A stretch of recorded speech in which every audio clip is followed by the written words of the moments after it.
सही, लेकिन बुलडोजर चलाने की घटिया प्रथा के खिलाफ एक तीखी टिप्पणी की है और इसका बिल्कुल स्वागत होना चाहिए, क्योंकि कोर्ट ने सही कहा है कि आरोपी की सजा निर्दोष परिवार वालों को नहीं मिलनी चाहिए।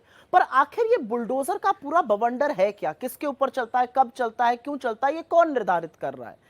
Housing and land rights network HLRN का अनुमान है कि स्थानीय, राज्य और केंद्र सरकारों ने 2022 और 23 में करीब 1.5 लाख घरों को बुलडोजर से ढहा दिया था, जिसके चलते गांव, देहात और शहर में करीब करीब 7.5 लाख लोग बेघर हो गए। अतिक्रमण को रोकने से लेकर शहरीकरण और आरोपी के खिलाफ हुए एक्शन जैसे कारण इसके लिए दिए गए। लेकिन बहुत सारे सवाल हैं और पहला सवाल यह है कि ऐसा कैसे होता है कि किसी आरोपी का घर, दुकान, होटल अचानक अवैध हो जाता है। एक ही दिन में अवैध निर्माण ढहाए जाने की सारी प्रक्रिया भी पूरी हो जाती है। क्या कोई ये पूछेगा कि कैसे पता चलता है कि निर्माण अवैध है? कब नोटिस दिया गया, कब उसे सुनवाई का मौका दिया गया, कब निर्माण तोड़ने की तिथि निर्धारित करी गई, और आखिर ये सारी चीजें 24 घंटे में कैसे हो जाती हैं?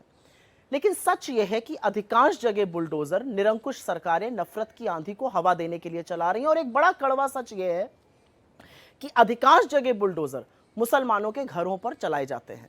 असल में बुलडोजर बर्बरता का प्रतीक है, कानून व्यवस्था की धज्जियां उड़ाता है और कोर्ट कचहरियों पर एक करारा तमाचा है।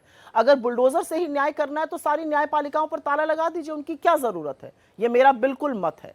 सवाल यह भी है कि अगर सरकारें बकैती में बुलडोजर से कुछ लोगों के घर धड़ल्ले से ढहाती हैं, तो बाकी गुंडों के खिलाफ उनको सांप क्यों सूंघ जाता है? एक आरोपी के घर पर बुलडोजर चलेगा, दूसरे पर नहीं चलेगा। एक बस्ती उजड़ेगी, दूसरे के सामने जाकर बुलडोजर रुक जाएगा। तो क्या आरोपी का धर्म यह निश्चित करता है कि बुलडोजर कहां चलेगा?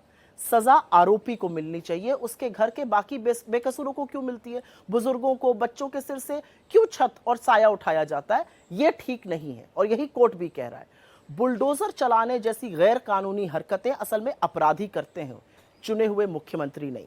इसीलिए बुलडोजर वाले बाबा और उनकी इस बर्बरता की नकल करते हुए बीजेपी के तमाम कठपुतलियां प्रशासन कीजिए, पाप नहीं, क्योंकि घर हिंदू को हो या मुसलमान का, बनवाने में एक उम्र लग जाती है।